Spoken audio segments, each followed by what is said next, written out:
Hey, everybody. Thank you for joining today. Here we are again on a beautiful Tuesday afternoon talking about real estate, which is probably one of my favorite things to do. Today, I bring with you my co-host, Abby, who works on our Jenn Buys team. Abby does like all things for us. She is the most amazing Swiss Army knife you'll ever meet. She could do it all. So today, we're going to be going over exit strategies. Exit strategies are so important when doing real estate investing because the more creative you can get with exit strategies, the more deals that you're going to be able to make. And a lot of people think, well, it's more ways I could structure a creative finance deal, right? When I'm working with the seller, but it's also having a lot of exit strategies that will make it easier to make more deals on the front end, if that makes sense. But I'm going to dive into how. I'm going to dive into some examples that we're working on currently. I'm going to work on some examples and share with you ones that we've already done recently in the past. And I'm talking recently, not years ago, not decades ago. This is stuff that we're actively doing now. I'm going to share those too. Addresses, the whole nine. So I hope you guys are ready for some good stuff. And the reason why we do this is not because we're trying to sell you something. It's because then we could teach you how to buy and sell these houses, how we're able to do these things, and then maybe you actually turn into one of our clients and buy one of our properties, right? Or at least we're teaching you how to buy your own. And that's what's awesome about real estate investing, because there's so many deals to be had out there. And I will say, to touch on it really quickly, when my wife and I first got into this creative finance stuff in 2016 and 17 and 18, my fault mostly, I had more of a closed-minded theory, like don't share this with anybody because we have this secret recipe, right? And then I realized more of our thinking is more based on aligned with the abundance mindset. And once you realize there's so many deals to be had, guys, we teach people in our own backyard how to do this now, because there's no way we can talk to every seller and there's no way we could buy every deal. So this is why we share what we do, because it's able to really help people. And I'm going to talk about a situation and deal that we just made yesterday. So exit strategies. When we buy these properties, a lot of times we're buying these properties with creative finance. So what does that mean? A lot of times we're looking at a deal that we're able to buy with seller financing, which means it's a free and clear property. And we're able to make terms with the seller directly and pay that seller now like a bank. Then we have ways to do like a subject to, where we're taking over their existing debt subject to the underlying debt, really is what that is. So for an example, somebody owes $150,000 on their property and they want to sell it for what they owe, and we're going to take over making those payments on their behalf. That's what that is. So subject to is a really popular way of buying real estate. That's the deal that we just did yesterday in Niagara Falls, New York. So the exit strategies are key for us. And this is the niche that we're able to find to where we can make deals happen where realtors couldn't, other investors couldn't, because we have a unique way of buying it. We also have a unique way of how we're going to dispo that deal. What's our exit strategy? So I'm just going to start breaking down real examples, and these are going to be ones that we're working on right now. So the first one I'm going to go over is a deal that we have under contract today. It's in Niagara Falls, New York. And actually, he just texted me, what time are you thinking today for the agreement? Because I said that we're going to send it to him in the early afternoon. So that's perfect. Seller just bought the house. He closed on it March 17th of this year. I'm sorry, June 17th of this year. So 3 months ago. Close on the house, beautiful neighborhood.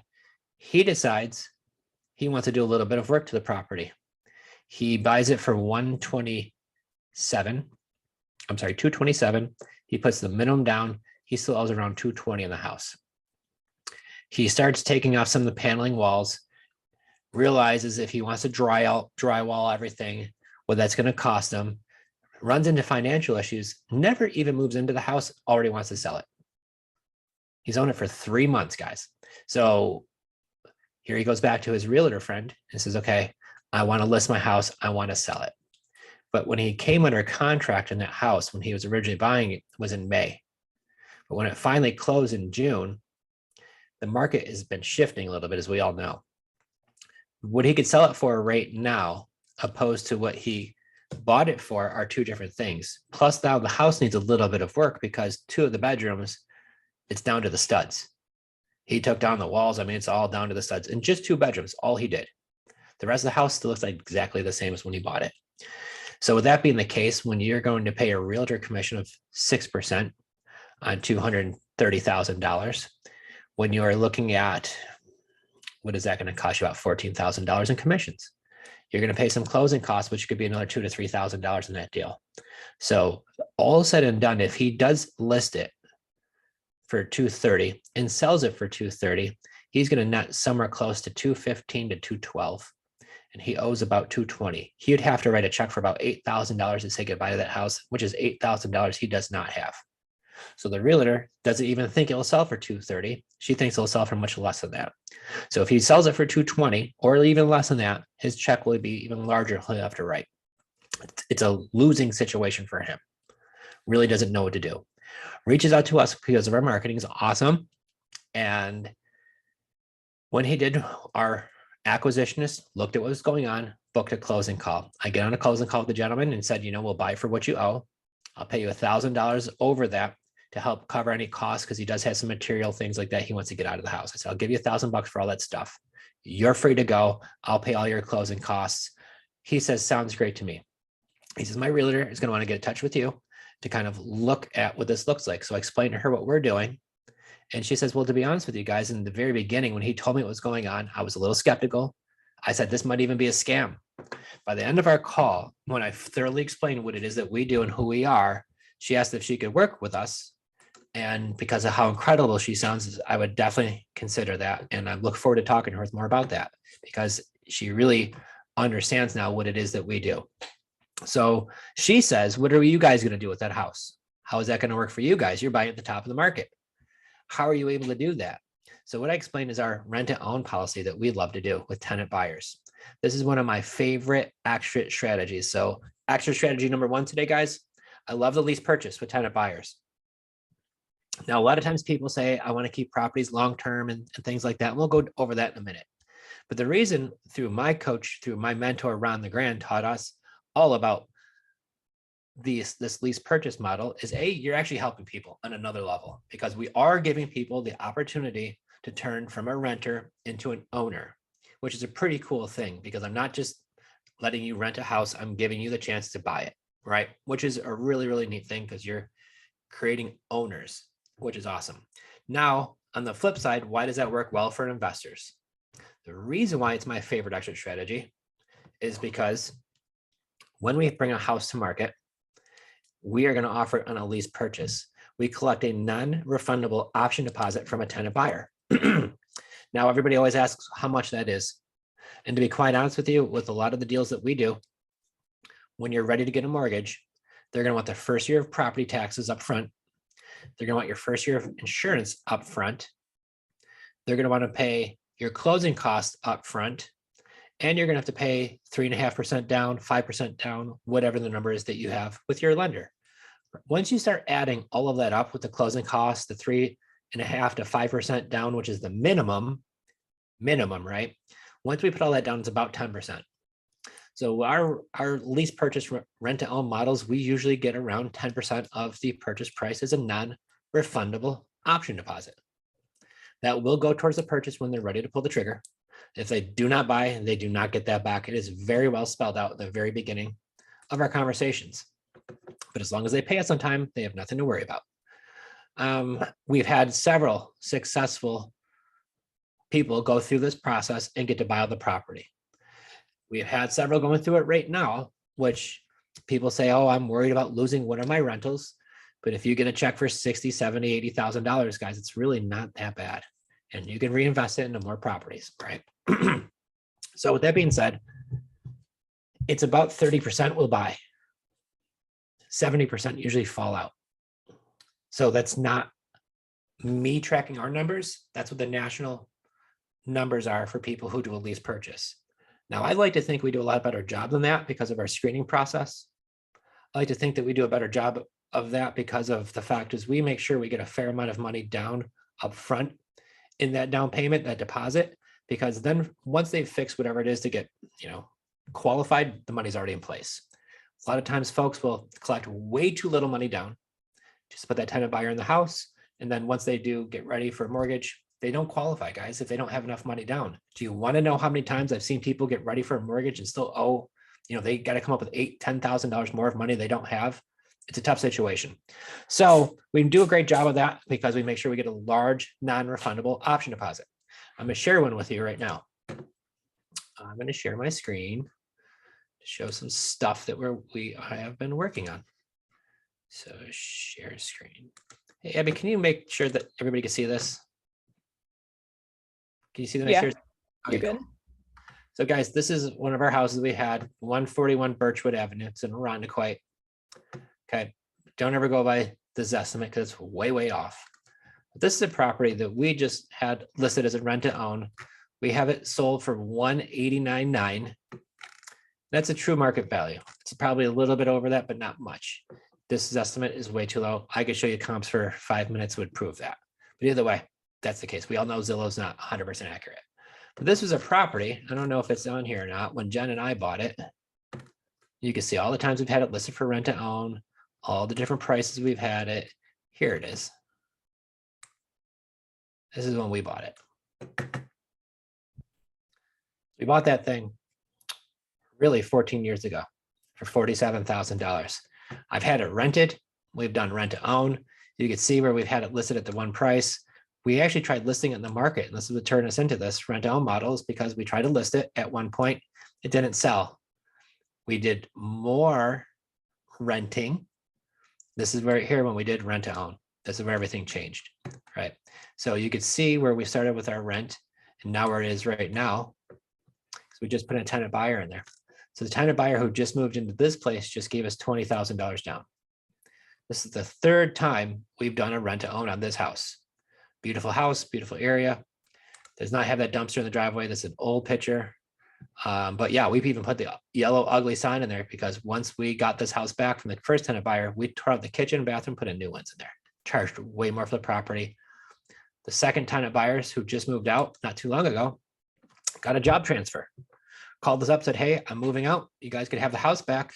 Thank you so much. You guys are awesome. I said, well, because you guys are awesome. If you turn over the house in good shape, I know you don't get any of your money back and you know that too, but I'll give you $1,000 if the house looks real good when you give it back to us. They said, deal. And we made that deal. Got the house back nice, didn't do a thing to it. Put somebody else in there to give us $20,000. Increase in price, increase in rent, because the market did change. And now everybody's in there cooking away. So that was a great deal for us. Great deal for our tenant buyer. Here's one, guys, we just bought recently on Credit Finance. You've probably seen this deal. If not, real quick, we bought this deal with no money down, did a 30-year term on a rent to own with a tenant buyer. Favorite option strategy, guys. Why do I do that deal? Because when we bought this deal, the seller reached out to us. We bought it for $290,000. You can see right there when we closed on it, just end of last year. The seller had this as an Airbnb.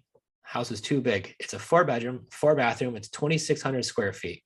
But once you add in the finished attic, which is all up here with its own bathroom, you'll see the big attic. They had all the furniture here, and this is a half bathroom right there. Once you add in that square footage, which I know you can't, then you add in the basement square footage, it's about 5,000 square feet. So they really got tired of doing all this, but it's a beautiful house, beautiful neighborhood, kind of a swankier area. I mean, all the nice landscaping in the backyard. It's a beautiful area. People ask, why would the seller want to do this deal? He wanted a quick, easy sale, guys. So when I look down here, he had it listed with a realtor, didn't work out too well. I'm sorry, this is when we tried it because we actually put it on the market with a realtor and got some offers, but they weren't what we wanted. So I put it with a rent to own. We got $400,000 for it. And this is the one we have $30,000 as a down payment.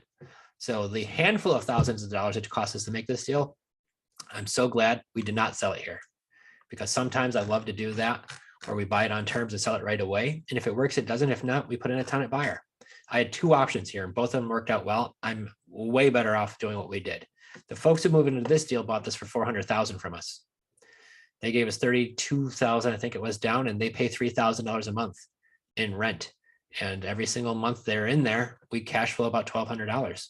So it's a great deal all around. So this is why I love the rent to own exit strategy. The other things too I love is we're not responsible for this landscaping. We're not responsible for the maintenance. I'm not responsible for repairs. I don't have to save extra for vacancies because I'm not planning on these people moving out because they just gave me $32,000. So once again, how I can make this deal work, I don't have management fees involved. A lot of you do because you're doing a lot of the other things. We don't. I don't have to worry about a leaky faucet taking that phone call. If there's a leaky faucet in this house, guys, they're calling a plumber. And that's just what happens here. So this is why I love these deals. So kind of what I just chatted about a second ago is one of my next favorite exit strategies that we've been implying quite a lot lately. And this is where we're buying a deal. And we're either buying it with creative finance, which is this one right here. 8401 Woodlands Trail. Now you can see, guys, we closed on this one here and in July. We bought this property subject to, oh, they didn't put the price here because it's Louisiana. We bought it for 70 grand, right? We bought this sub 2, and this is the one where it hasn't even hit Zillow yet. I immediately listed it with a realtor who I already had this pre-planned with. I only made 2 payments on this house, guys, of $500, and we sold it for $90,000. So what we're doing is finding some of these houses. Now you can see the Zestimate here is 104. That's way too low. This property here, because it just doesn't show the bedrooms and bathrooms, the Zestimate is not even close. Its real value is probably 130 to 140 once it's all done. House needs probably $10,000 to $15,000 worth of work, not much. And I could probably even go closer to 10. Has a new roof, has a lot of stuff already done. Needs some cosmetic stuff in the inside, but not a lot. But this is a situation where we're able to buy these deals and we're able to find them to where we're buying them with seller financing or subject to, or I'm taking over the underlying debt. And then I'm selling those on the market right away to a retail buyer. So some people call that subtailing or whatever cool trending name it is. I love them all. But really what that is I'm finding a deal where I call the realtor. And this is where I just talked to one of my students today. Is Mike on here? No, he's not. Good, I'm going to talk a little stuff. So I said, what you want to do, because he has the deal like this he's working on right now. The word track. Everybody wants to know how does this conversation goes when you're looking for a realtor. So I let the realtor know that I have a house under contract. I found a realtor who recently sold one in that area and I'm calling them. I said, I got a house under contract. I'm an investor. I'm buying it. I'm closing on it XYZ date. Now, a lot of times when I buy these deals, sometimes I rent them. Sometimes I do an Airbnb. Sometimes I do a fix and flip. Sometimes I just buy them as is, clean them out and put it on the market as is right away. And I list it with a realtor like yourself. So my question to you is, what's this property worth as is condition? Right? And then I'm going to take out the realtor commission. I'm going to take out some closing costs. I'm going to take out some holding expenses. And I need to see the numbers to see in between if I'm able to make my spread or not. Now, I will tell you, a lot of times in that situation in Louisiana, the realtor took a $1,500 flat commission. He had a buyer already ready to go. Says, yeah, my buyer will take that at $90,000 and I'll take a $1,500 commission to make it easier for you guys to make that deal happen. Instead of me trying to sell it for $100,000 and him taking a 6% commission where I would have netted close to the same, right? So for the quick, easy, done, we clear on that deal after paying closing costs and other things like that, about $17,000 for owning a property for 30 days, guys. Now on that property, when you're doing a subtail deal, that property I did nothing to. I did not a thing. I never been to it. I never sent anybody to it. We did zero to that deal, nothing. I did another one not too far long before that, where we actually just brought in a dumpster. I hired the guys to cut the grass and take all of the garbage out of the house, put it into the dumpster and get that dumpster out of there. And that was probably like $2,000 because the grass is a big lot. They had some stuff to pick up outside. House was full of stuff. The dumpster was like $400 or $500. So between all that, you spend a couple grand, the house has just got all the stuff out of it. And that's what we did in that scenario. Sold that one, bought it for 103 on creative finance. We only made a couple of payments and we sold it for 140 on the market with a realtor. So once you pay back the commissions and all that, we made a little over $20,000 on that deal and it was a beautiful deal. So are you coming across some of these deals where you might consider doing a fix and flip? Or are you coming across a deal where maybe it would be better to offer terms to a seller, but maybe the seller doesn't want to do long terms like a 5 or a 10 year, but maybe they want their money a lot sooner, but they're in a need where the house has got some work that needs to be done to it. This is one of my favorite strategies, guys. So when I'm looking at deals, I'm looking to do either a buy it with creative finance, with my exit strategy being on a lease purchase, first and foremost, because what I'm trying to do is build long-term wealth. And what do I mean by long-term wealth? A lot of our creative finance deals, as you can see on Nunda Boulevard, I wrote that up for a 30-year term.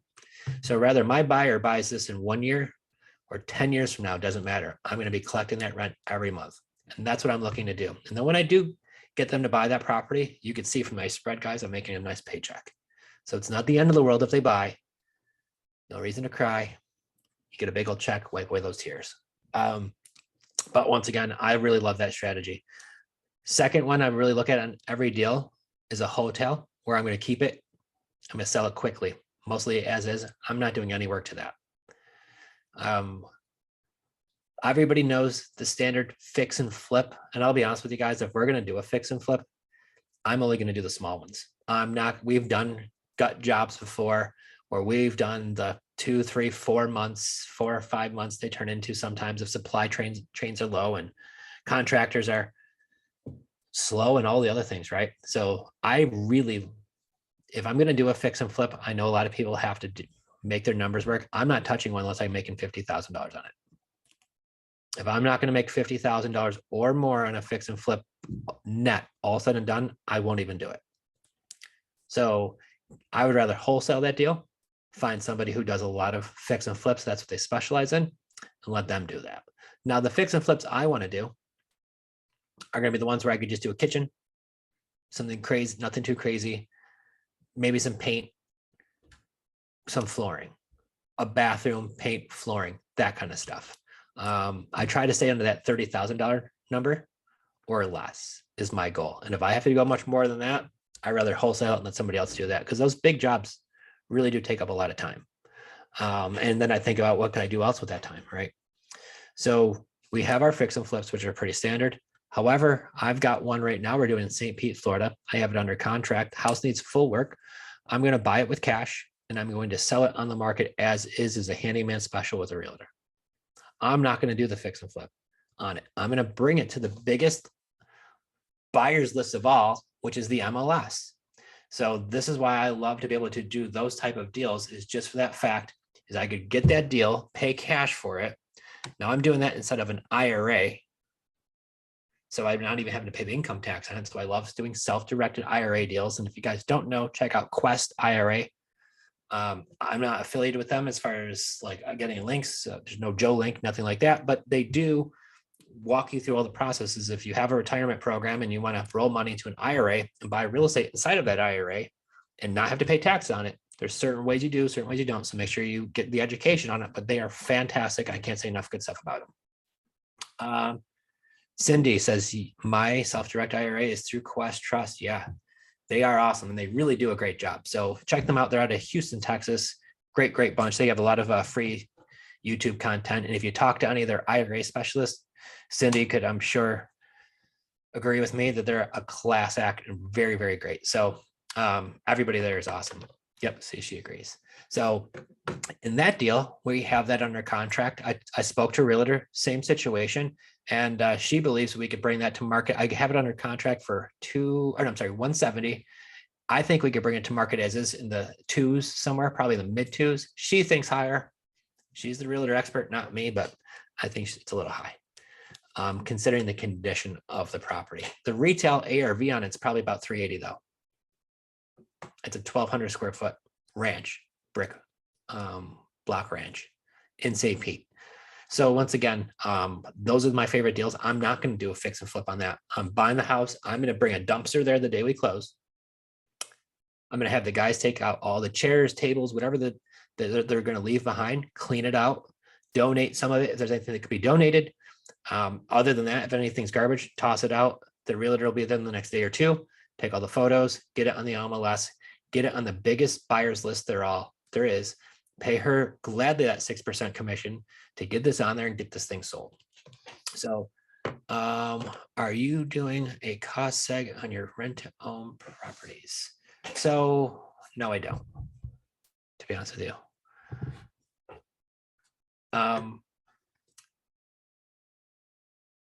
My next favorite exit strategy depends on the state you live in. That's where I want to say you got to be careful this last one. And there's many, many more. There's Airbnb, there's short-term rentals, midterm rentals to like traveling nurses. There's a lot of those things. And guys, there's much, much, much better people to talk to on those spaces. I don't do those. The strategies that I really, really work well in, these are I'm going to talk about. The other ones I don't. We have Serena on our team. She is our Airbnb specialist. When it comes to anything with Airbnb, I always refer to her. She's fantastic as far as that goes. The one thing, though, is selling your property with seller financing. And this is a way that you can make very, very good money. So for an example, we have some of our deals, like we have one in New York right now, which is a place I would not do this in. So this is why I'm really big on the lease purchase, is because when I'm looking at getting rid of a property, I'm going to look at either selling it with creative finance, a lease purchase. I'm also going to look at seller financing. The one thing I'm a big time against seller financing is if you are in a state where if the seller or the buyer stops paying you, how long does it take to get your property back? Right? What's the eviction versus foreclosure time frame of the two? Depends on your state. They're all different. So you need to check your local laws to make sure you're doing this the right way. I will tell you, New York State, where we started off doing this, it is tough as can be to evict somebody. Months and months and months and months and months to evict somebody. If you want to foreclose on them, forget it's even worse, right? There's a lot of other states, California, handful of them are still the same way, if not more than a handful. Then you run into places like Texas, where if you can't sell it on a lease purchase there, for up to 6 months you can. But if on a lease purchase, on a seller finance deal, the foreclosure is about 45 days in Texas. So if I stop getting payment on a house that I sell with seller financing in the state of Texas, and my buyer stops paying me and I have to foreclose on them, 45 days, maybe 60 days, I'm getting the house back, guys. So this is why, once again, you have to find the right action strategy based on what you like to do, but it's also based on where you live, right? So if you're going to invest in New York, I have so many investors like, I'll never buy real estate in New York State. Well, upstate New York, guys, I could buy houses for $100 grand. I could rent them for $1,500 a month, have a $700 underlying payment because I'm buying it on a sub 2. I can make $500, $600, $700 on those deals. The only problem is dealing with tenants in New York. So if you have an extra strategy that they just gave you $10,000, $20,000, $30,000 to move in, I'm going to be doing much better than a tenant or a landlord who's only going to collect that security deposit, which is only 1 month's equal rent. You can't even in New York State collect first, last, and security deposit. So it's just your security deposit, first month's rent in New York State. So your tenant doesn't have much skin in the game. So once again, that's what makes it risky, where I can go into that same area, collect a $20,000, $30,000 non-refundable option deposit. And our clients are different because we're dealing with folks who plan on owning the house one day versus somebody who just plans on renting it and they plan on moving out whenever. A tenant will not treat the place the same as a tenant buyer, I promise you. So our clients are a little different. We do have a big, what I call the insurance policy. There's skin in the game, and the more they have, the better. So in New York, I love doing this exit strategy. But now what happens when we buy a property in Texas? So I buy a property in Texas at one price for an interest rate already predetermined. A lot of our deals with seller financing on free and clear properties are at 0%. So if I have a 0% deal, I can sell a property, and we are working on one in Georgia, which I still don't know. It's been taking forever. These folks are waiting for something to move out. This deal's been in the works for months and months and months. And I know our TC, Chelsea, she's not on here, but I know she does a great job following up with these two ladies, but the lady wants to sell us her house. She's ready to go. And I don't know what she's waiting on the last bit, but she wants to sell us this house in Georgia for, I think it's like $36,000, 0% mortgage for 13 years at a $200 payment. And this is the same property where if I were to sell it as is for even $79,000, and I charge a 7% interest rate where I'm not going to be going absolutely insane with the price, right? Where I don't have to be 9, 10, 12%, because my goal, folks, is to turn this to a long-term thing. I don't need to have a high interest rate to where somebody's going to want to cash me out right away.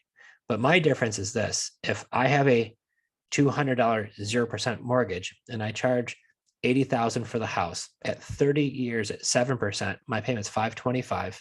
I'm not even a landlord. I don't even own the property. I'm just a bank. But the one thing I love about this is that the total principal plus interest is $190,000.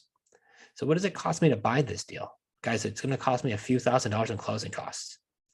The minute I buy this property for $36,000, whatever the price was, $35,000 with it from Anita. Once I close on that, it's only going to cost a few thousand out of pocket. I start making that payment. Once I find the right buyer, my total interest paid is $110,000 on top of the markup I've made on the house. So my markup isn't really that big on the house. If I buy from 36 and sell it for 79, great money, don't get me wrong. But when you make another $110,000 off the finance charges, that's where your money will come in over 30 years. So guys, I'm 44, I'll be 45 next month. I could still be getting paid on that deal till I'm in my 70s. Now, if I charge them a 9, 10, 12% interest rate, that interest rate gets to be so high, they'll probably want to refinance out of it. Maybe if they do. If I'm charging them a good interest rate, a 7, 8% interest rate where it's not out of line, my goal is to keep them in there for 30 years, right? And just be a bank. The reason why I love Georgia, the reason why I love some of these states, the reason why I want to do seller financing in some of these states is because of the foreclosure laws, guys. If my buyer stops paying me, I could get that house back pretty quick. So if you're going to look into that option, which I love, check to make sure you're doing the right state. My best advice to you is to find out what the foreclosure laws are, what the eviction laws in the states that you plan on doing business with, the counties, the areas, all of those things. So if you do get a deal under contract, what am I going to do with it? Watch this video. I'm going to give you 5, 6 good things you could do with it.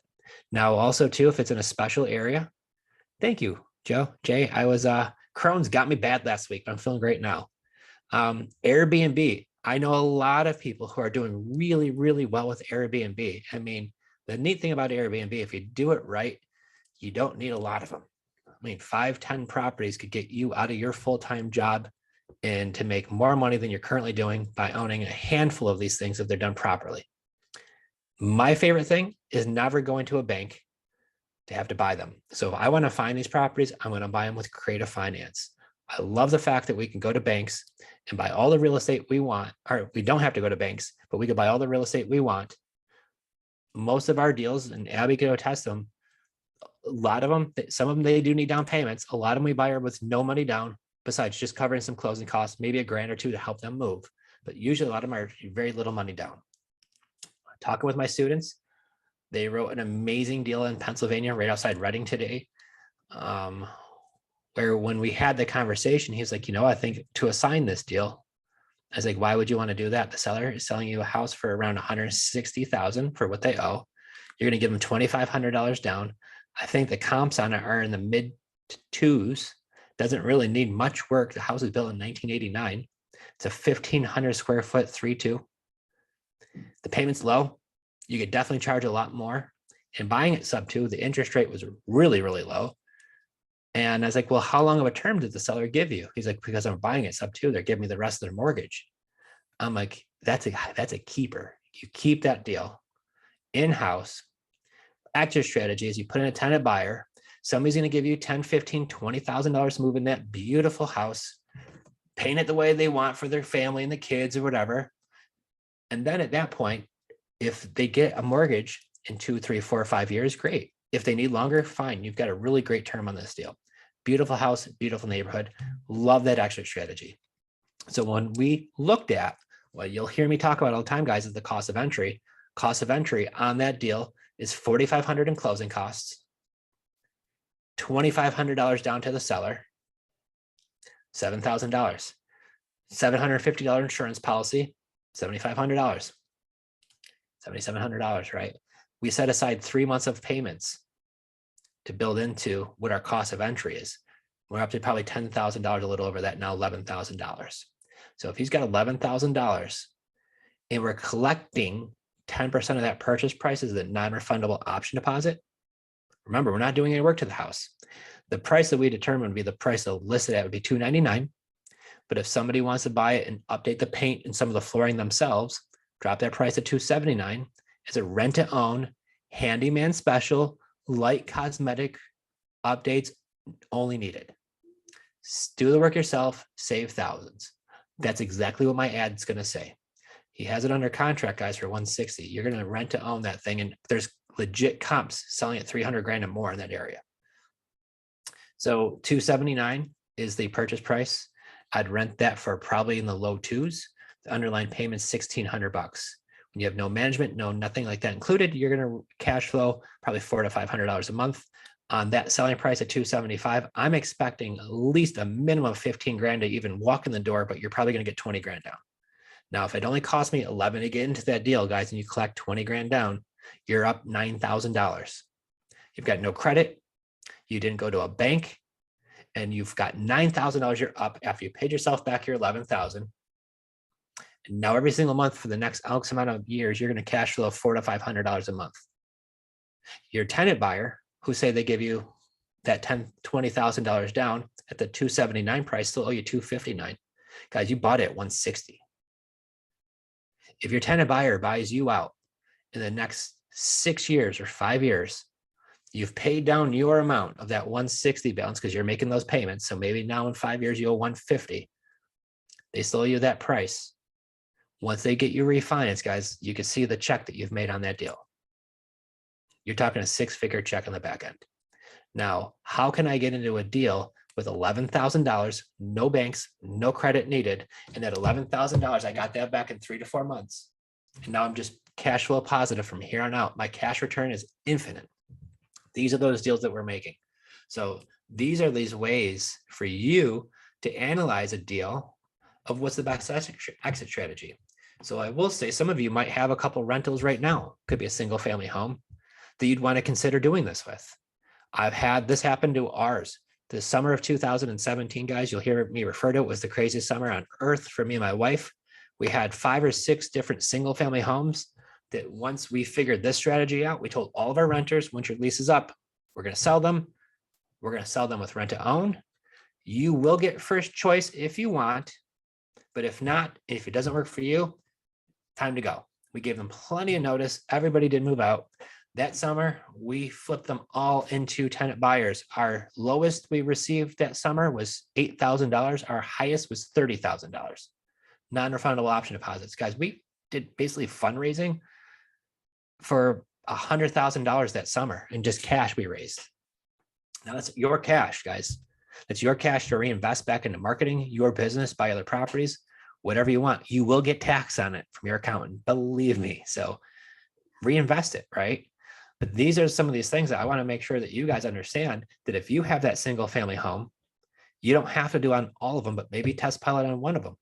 This is one of our best ways, is that lease strategy. On your lease purchase, do you have a time limit to put in your contract? Do you sell it at a predetermined price, or do you put it as market price if they make 10 years? So that's a great question. 2 great questions. Yes and yes. So to answer them both, what I do is we're going to give you a, say, 2-year term at this price. Now, I know that we're not going to go by today's price. So if I'm going to guesstimate today's price is $150, that area appreciates, say, 3-5% every year historically, takes 2 years. I'm going to price that house at probably $179 for 2 years. Right? Because today's price, if they close on it today, today's value is around $150. In 2 years, I'm going to guesstimate that house is a $179 price, $179.5 price. Guys, you could always go down. You cannot go back up. Make sure you don't price it, and do some of the things that I did was not price it high enough. There are plenty of times where I kicked myself in the butt Not going to lie. But I try to make sure I price it accordingly. And then what I do say is 1 year, 2 years is up. If you don't get me cashed out, don't panic, don't freak out, no worries. I'm never going to throw you out of the property. However, we're going to have to revisit the figures and adjust them accordingly. No matter what, I'll still make sure that you always get a great deal and you get the first right if you want to continue, or if it doesn't work for you and you want to vacate, that's fine too. Obviously, I'd love for you guys to stay. So I have a handful of them right now who didn't get refinanced for the first 2 years like they said they would, which is fine. They're great people, great tenants. So now we just readjusted the figures. In the last 2 years, guys, the market changed, right? So we need to figure this stuff out. Taxes have gone up, insurance has gone up, values of properties have gone up, properties have been reassessed. So then we obviously readjust things accordingly. Now, what happens, Joe, when the market goes backwards like it is, like what it might happen, right? Well, guys, that's the neat thing about it. Like they have more time. They have more time to make those values come back, number one. Number two, if you collect a large enough non-refundable option down payment deposit, that's not going to be an issue. Okay. When you get the very bare minimum, the very least amount, yeah, then any little variable can change things, right? A small little setback can change that a big difference. So the next thing I like to do with our tenant buyers is anything they pay above rent gets added to their non-refundable option deposit. So it's like a savings account. So if somebody gives us $20,000 and they pay $100 over their rent per month, that's another $1,200 per month. Doesn't sound like a lot. 2 years, $2,400. Now they have $2,000 or $20,000, $22,400, right? And that number continues to grow. Now, to be honest with you, I do have some that don't pay any, but I have a lot that pay $200 to $300 over every month. I have some that pay $800 to $1,000 over their rent every month. I have a condo in Brockport, New York, guys. The rent with the HOA is $1,200 a month. We cash flow $500 on that. These people pay $2,000 every month because they want that $800 on top of the rent to get added to their down payment. They've been doing that for years. I guarantee you guys, I'm the only landlord in that area getting $2,000 a month for rent for those condos. And there's a lot of rentals in there because I know all the other landlords are getting around $1,100, $1,200, $1,300. Our rent is $1,200, but we're getting $2,000 a month. Yes, that's going to go towards when they buy. Yes, I am being taxed on that income. So that is my money to spend right away. And we invest that into whatever, guys. So once again, this is another reason why I love this rent to own model, the lease purchase model, is because anything they do pay above their market rent does get added to their non-refundable option deposit. So where most people could only cash flow X amount because I don't worry about vacancies, because I don't have to worry about management, and because with our down payment assistance program, anything they pay above that gets added to their down payment, I'm able to cash flow. In a lot of these situations where they wouldn't work for most of you or a lot of other investors, we can do those deals and be very profitable. Not only making the deals, but be very profitable in areas where it doesn't work for anybody else. Cindy says, oh, no kidding. Your husband went to Brockport. Yes, it is a cool town. We have a bunch of them, properties in there. A bunch we bought on Creative Finance, even right in the Village College Town, guys. We found a lot that we bought in our IRA. Same thing. We were going through one of our properties. We bought on Creative Finance, saw a vacant lot, terrible little for sale by owner sign right in the village. We call, they don't answer. We call them for months, they don't answer. We finally get a hold of them. They sell us the lot for $8,000. We buy it in our IRA. We list it immediately for $30,000. And I think we sold that one for $26,500 on the market. Did nothing to it. So once again, IRA deal, still being creative, cool little town to invest in, but you got to know your areas, right? So Brockport is awesome. That's why I love it. So dialing back to just kind of wrapping this up real quick. What do we look for our favorite exit strategies in the house when I'm looking at a deal? If this is a deal, guys, where this is a great Airbnb property, and it's just something that I don't want to have a full-time job managing it myself, either I'm going to assign that deal to another investor, And this is my last exit strategy that we really employ a lot. Because guys, you got to remember, last month we found 9 deals. We cannot close on all 9 of those ourselves every month because we're finding around that same amount every month. I can't close on all of them ourselves. We have a lot of these deals. Some of these deals that we find are in areas that we love. I have some of those checked off, but this is a big state, a big country. We find a lot of these deals that are still great deals, but they're just not in areas that we typically buy. But some of you do, or if there's a lot of other people who do. So one of our other exit strategies is that when we find a creative finance deal or even a cash deal, we assign those to other investors. Now we assign a lot of our cash deals and we assign a lot of our creative deals, but we also take a lot down too. But however, if I find a great creative deal and I've got my buddy Jay in the room and Jay does creative finance stuff and I say, hey, Jay, I've got a deal up in your neck of the woods, somewhere I know it's close to you and I don't normally buy up there. I've got a really good deal. Here's the property. Here's the terms. Somebody like Jay might be interested in that deal. It might pay us a finder's fee for that deal. And I'll be quite honest with you, Jay, but everybody else, just picking him because I know him. He's awesome. But the thing is, what's nice about that is for us, we really try to be grateful over greedy. None of our assignment fees are gigantic home runs. We want our buyers to make a ton of money on those deals. So when we call you, say we have another one available, go check it out. So these are some of the ways that where I tell my students, I tell my own team, when we're doing deals, if we come across a great deal, it's just not an area that we're looking for. Let's find out if there is an investor buddy of ours or investors who would want that deal and see if it's a good fit for them. Because every one of the deals, guys, that we're getting under contract, I would personally take down ourselves. That's why I do them. That's why we write them up.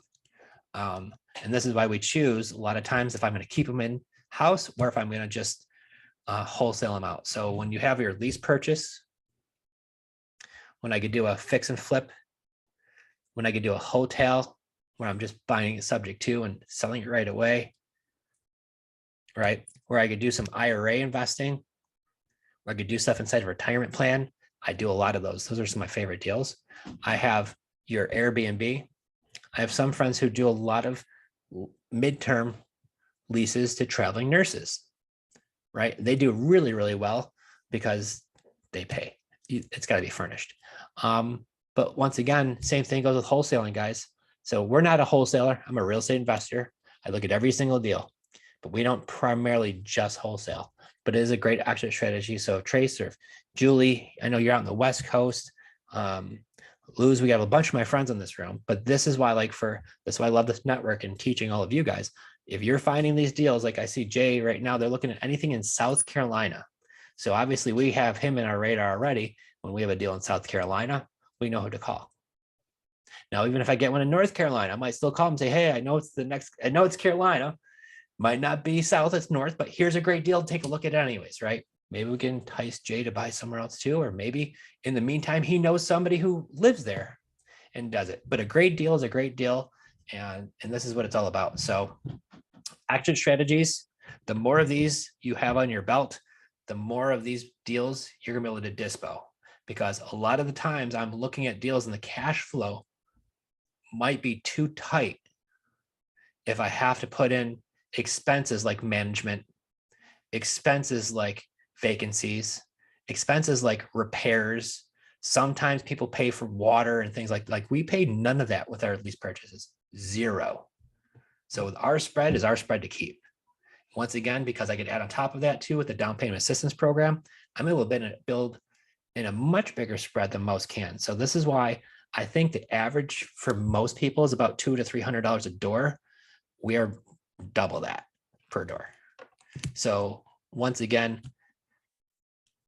I've talked to property managers before who say, they've had 70, 80% non-paying, which is a lot. If you're going to have that happen to you guys, I'd rather have $20,000, $30,000 down from folks to make sure if they're not going to pay, I have some resources to take care of everything. So I'm going to get to some questions. Then we're going to wrap this up, 3 o'clock almost. Holy cow, Abby.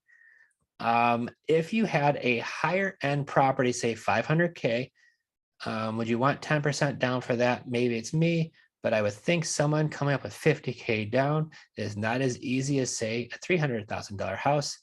Am I wrong? Thoughts? So I will tell you, Trace, you would be shocked what people could come up with.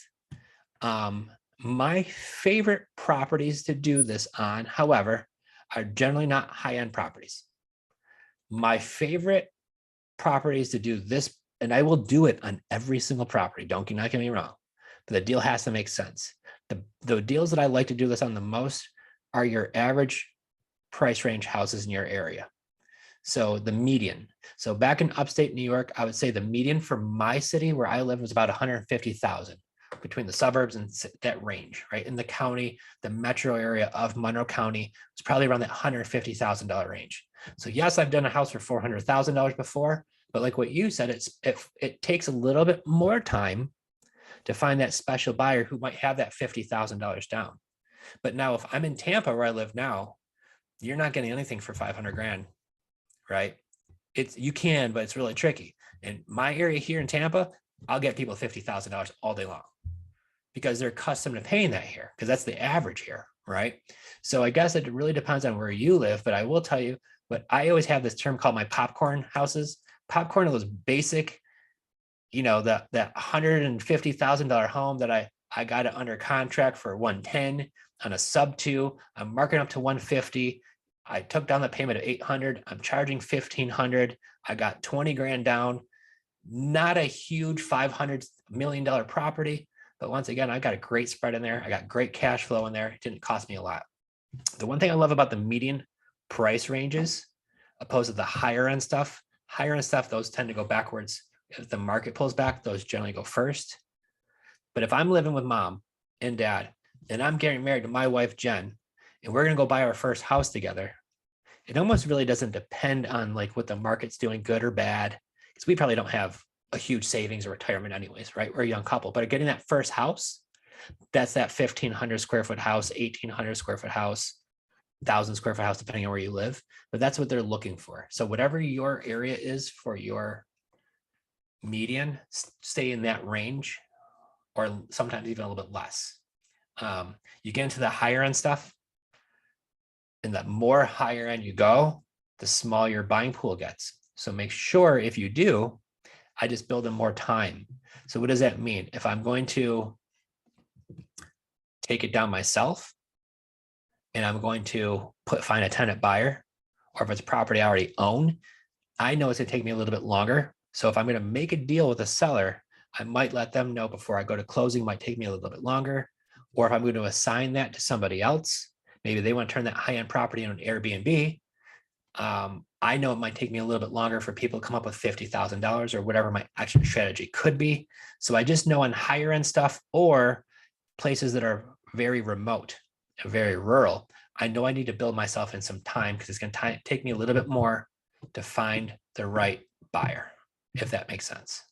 Even if it's a wholesale cash deal or the best creative finance deal in America, if it's in the middle of nowhere, who's buying in that area? There's probably somebody, but you got to really do a little bit more research and it takes a little bit more time. So bread and butter stuff is what I like the most. However, do not underestimate people who don't qualify for a mortgage, who have $50,000 down, because I know a ton of people who don't. I know when you're self-employed, getting a mortgage for some folks is difficult. I know a lot of self-employed people who could stroke a check for $50,000 in 2 seconds, but will have a hard time qualifying for a mortgage because they're self-employed. Maybe I own a trucking company, or I own this or that.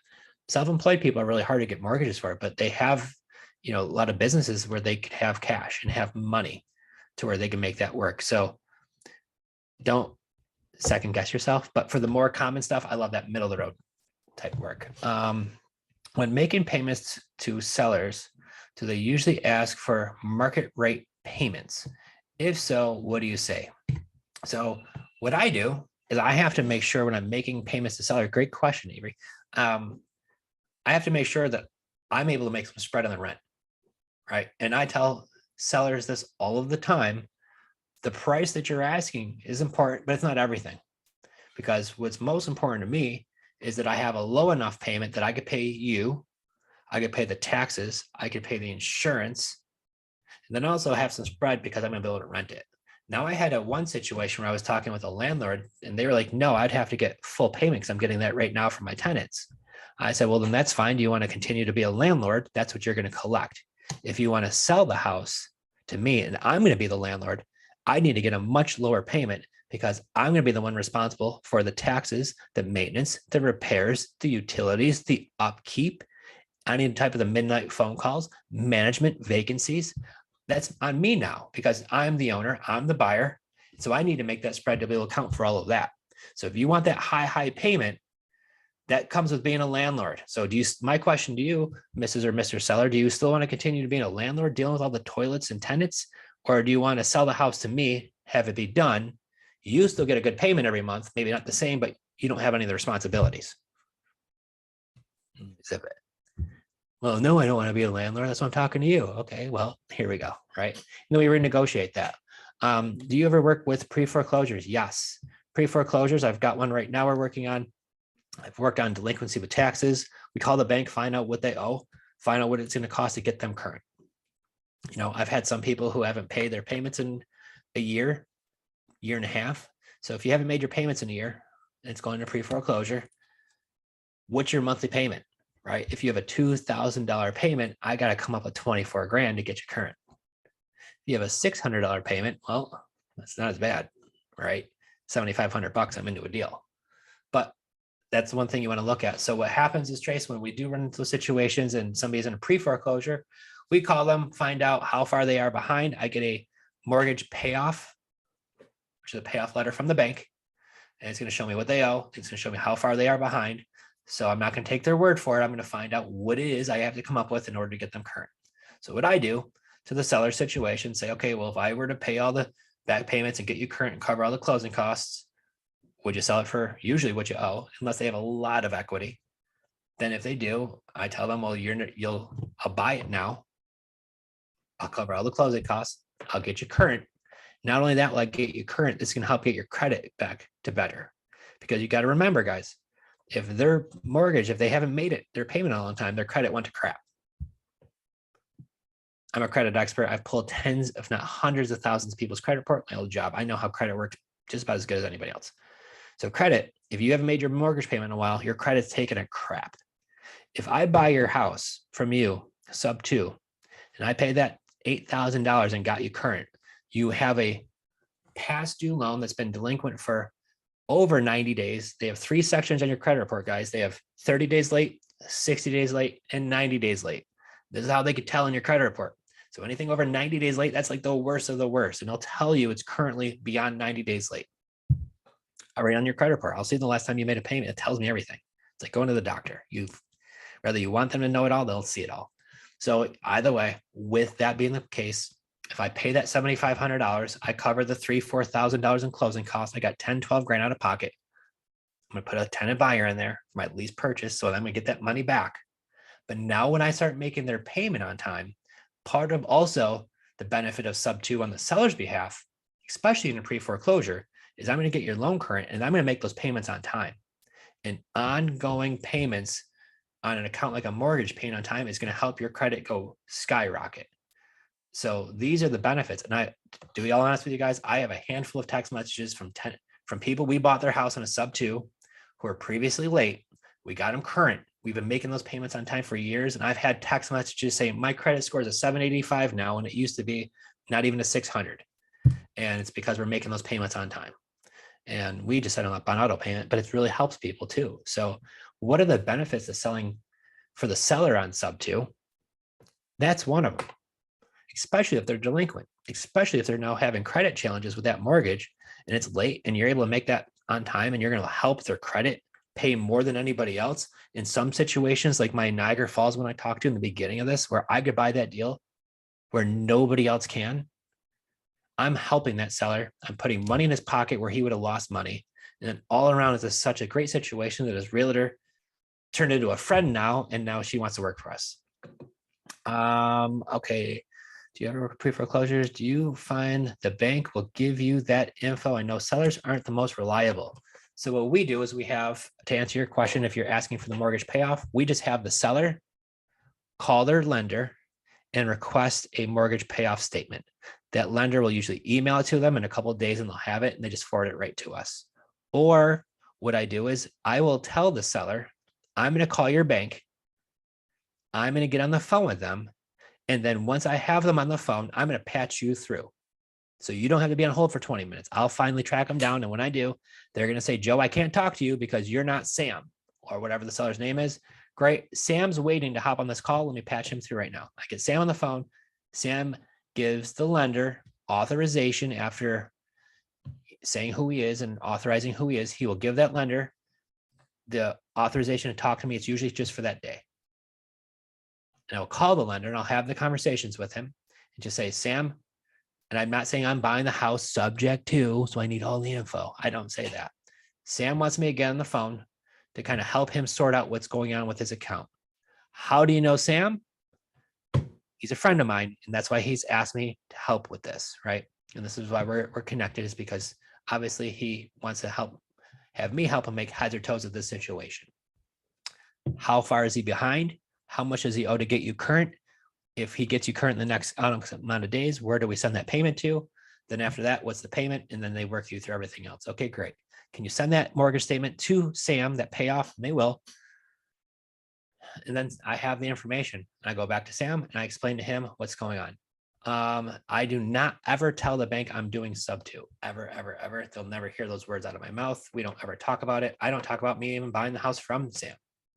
So all I'm trying to do is figure out how late is Sam on this mortgage payment. Once they tell me Sam's $7,296.57 away from being current, now I'm going to say, Sam, you're 700 or 7,000, whatever that number was.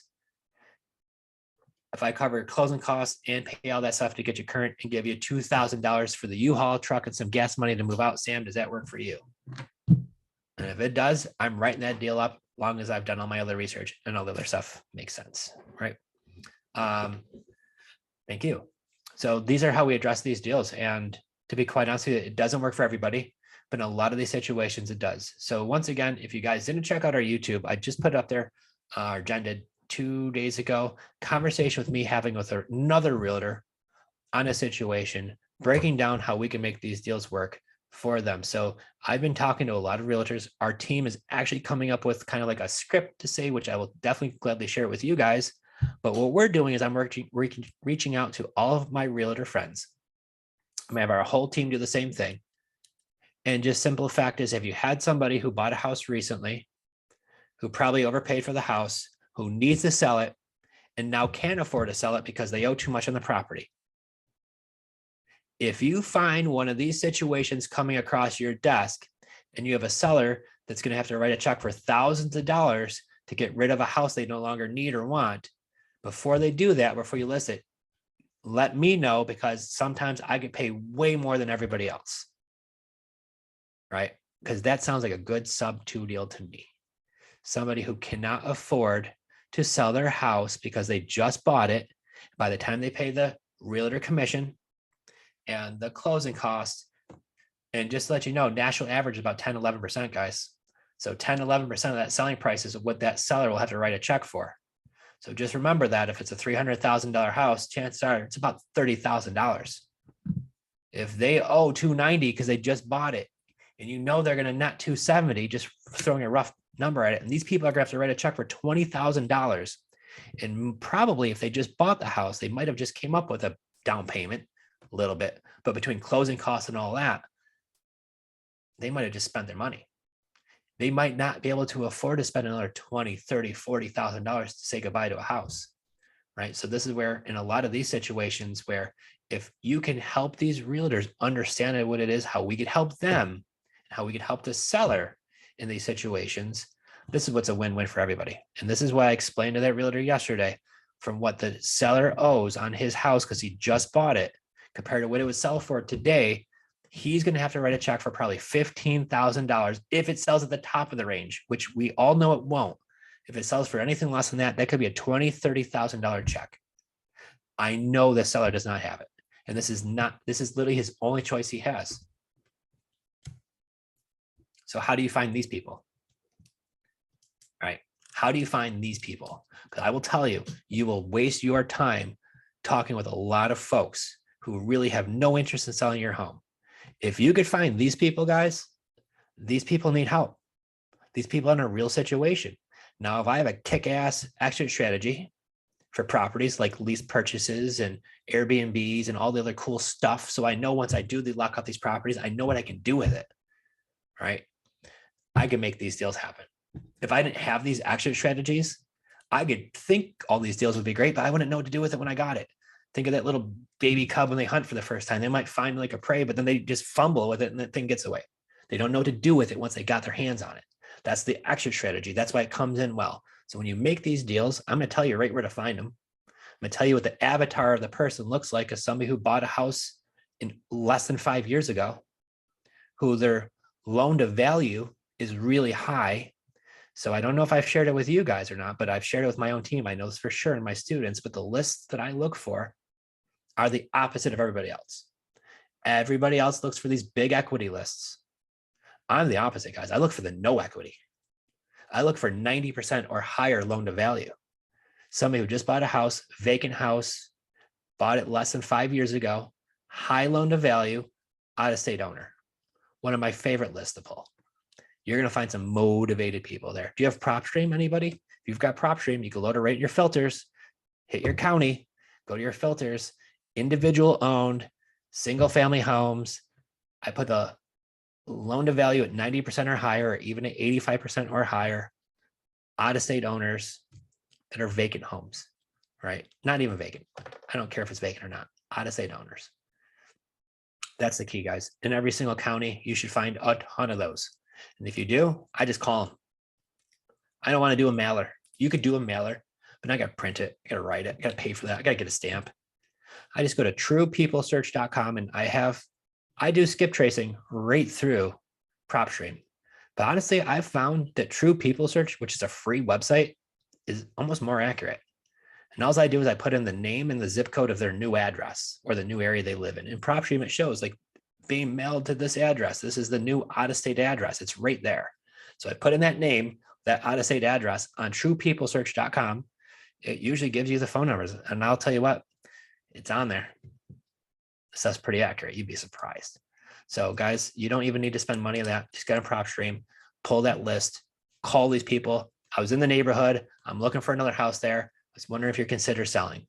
Oh, you live out of state? Oh, you want to sell because you just bought it and now you got relocated for your, okay. And then you get into the conversation, right? And then the one thing, guys, I will say, if they just bought this house in a handful of years, it's probably a decent house in a decent neighborhood. Well, at least a nicer house. So, hey guys, if I'm going to stretch and pay top market for your house, the way I usually do that is with seller financing. Because if I pay cash, it's because I get a big discount. And chances are they're going to owe too much where that's not going to work. So just give you a little bit of things to look for.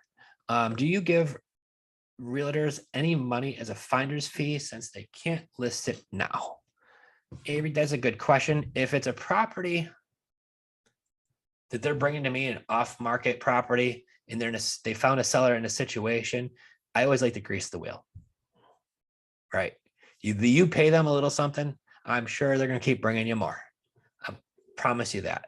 If people feel like, they feel slighted, or they brought you this deal and you're bragging on your social media how you just made $1 million on this deal because it really, and then you didn't, that realtor is watching you on social media like that mother effer didn't pay me a dime, I'd be a little upset too, right? So I always like to take care of people, because if you take care of people, they'll generally take care of you.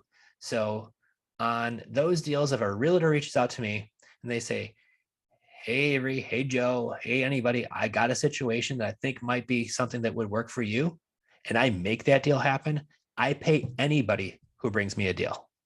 I pay my acquisitionists who bring me a deal because that's what their job is. But if any one of you ever bring me a deal, I'll pay you too. I'll pay a wholesaler, I'll pay a realtor, I'll pay a referral to friends and family. So I guess that hopefully that answers your question. Do I pay a 6% commission? Nope, because it doesn't work for them. 6% commission. If all that worked, you should list it on the market, which this is the reason why they're getting me involved, because it doesn't work for them. So part of the reason why it has to work for me, I have to keep my cost of entry as low as possible, especially if I'm already overpaying for the property. I hope the realtor understands that, right? I have to keep my cost of entry as low as possible because I'm way overpaying for this property more than anybody else will. So if it's a $200,000 home, a 6% commission that they're going to probably split with another agent and then split with their brokerage. They're usually keeping like that 1.5%. So on a $200,000 sale, they're only keeping about 1.5% of that, guys.